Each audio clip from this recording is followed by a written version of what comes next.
I suspect him of being untruthful. Untruthful? My nephew Algernon? Impossible. He is an Oxonian. I fear there can be no possible doubt about the matter.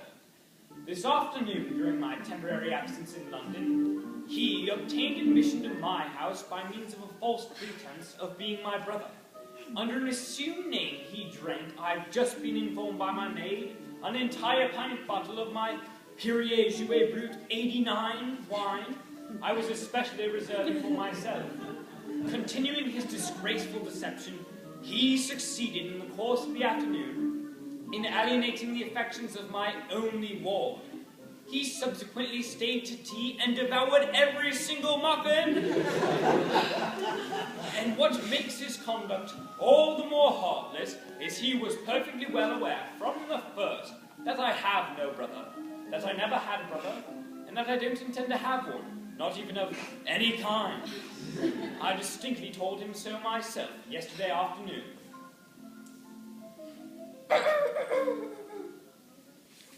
Mr. Worthing, after careful consideration, I decided entirely to overlook my nephew's conduct to you.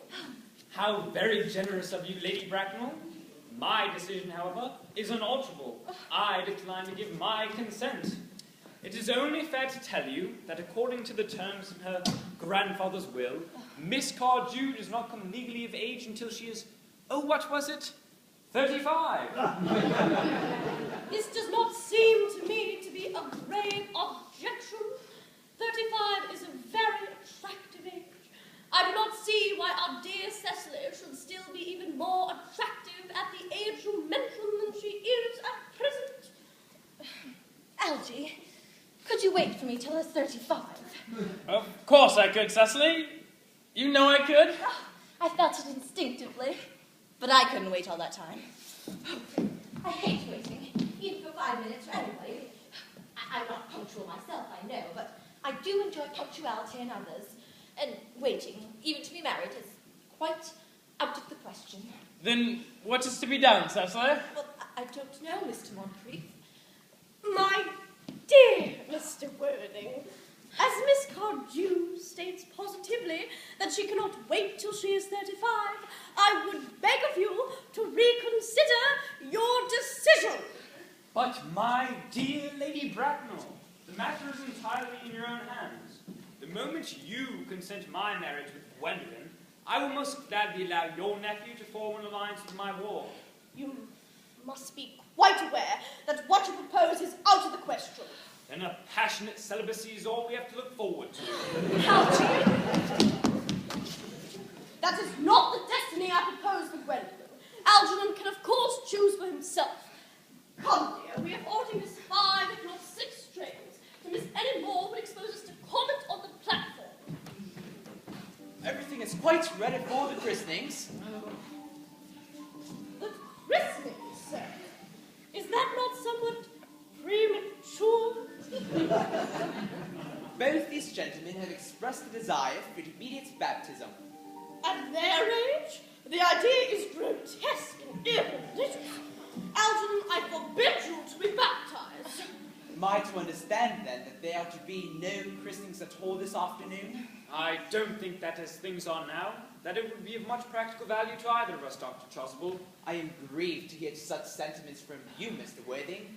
I will return to the church at once. Indeed, I have just been informed by the pew opener that for the last hour and a half, Miss Prism has been waiting for me in the vestry.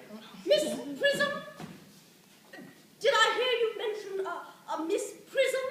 Yes, Lady Bracknell, I am on my way to join her. Pray, let me detain you for a moment. Is this Miss Prism a female of repellent aspect, remotely connected with education? She is the most cultivated of ladies and the very picture of respectability. It is obviously the same person. And may I ask what position she holds in your household? I am a celibate, madam.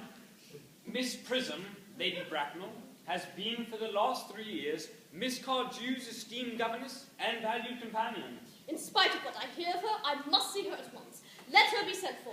Oh, she approaches. She's nigh. I was told you expected me in the vestry, Lieutenant. I've been waiting for you there for 1 hour and 3/4.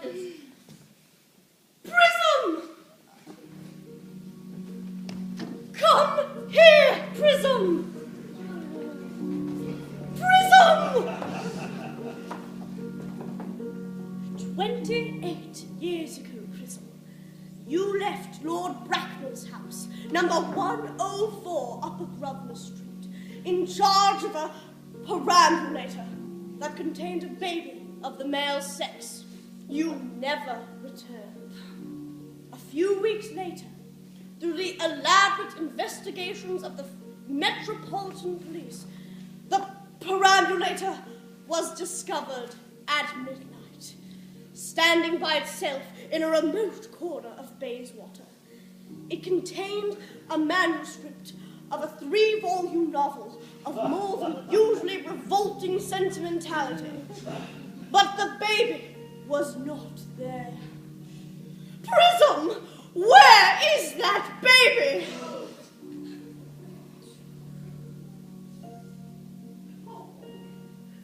Lady Bracknell, I admit with shame that I do not know. I only wish I did. The plain facts of the case are these. On the morning of the day you mentioned, a day that is forever branded in my memory, I prepared as usual to take the baby out in its perambulator. I also had with me a somewhat old but capacious handbag in which I had intended to place the manuscript of a work of fiction that I had written during my few unoccupied hours. In a moment of mental abstraction, for which I can never forgive myself, I deposited the manuscript in the bassinet and placed the baby in the handbag. But where did you deposit the handbag? I left it in the cloakroom of one of the larger railway stations in London. What railway station? Victoria, Brighton line. I must retire to my room for a moment. Gwendolyn, you wait for me here? You are not too long. I will wait for you here all my life. Great. What do you think this means, Lady Bracknell? I dare not even suspect Dr. Choswell. Is this the handbag, Miss Prism? Examine it carefully before you speak. The happiness of more than one life depends on your answers. It seems to be mine. Yes, here is the injury it received through the upsetting of a Gower Street omnibus in younger and happier days. And here on the lock are my initials. I had forgotten that in an extravagant mood I had them placed there. The bag is undoubtedly mine. I am delighted to have it so unexpectedly restored to me. It has been a great inconvenience being without it all these years. Miss Prism, more is restored to you than the handbag. I was the baby you placed in it. You? Yes, Mother! Oh, Mr. Worthing, I am unmarried. Unmarried? I don't deny it is a serious blow, but after all, who has the right to cast a stone against one who has suffered? Mother, I forgive you. Mr. Worthing, there is some error. There is a lady who can tell you who you really are.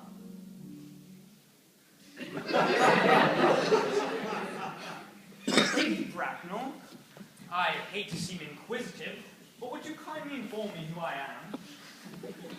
I'm afraid that the news I have to give you will not altogether please you. You are the son of my poor sister, Mrs. Moncrief, and consequently, Algernon's elder brother.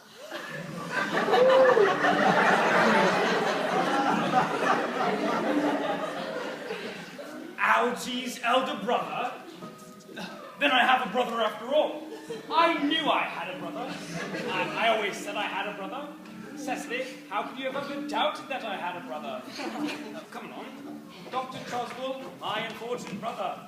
Dr. Choswell, Miss Prism, my unfortunate brother. Miss Prism, and Gwendolyn, my unfortunate brother.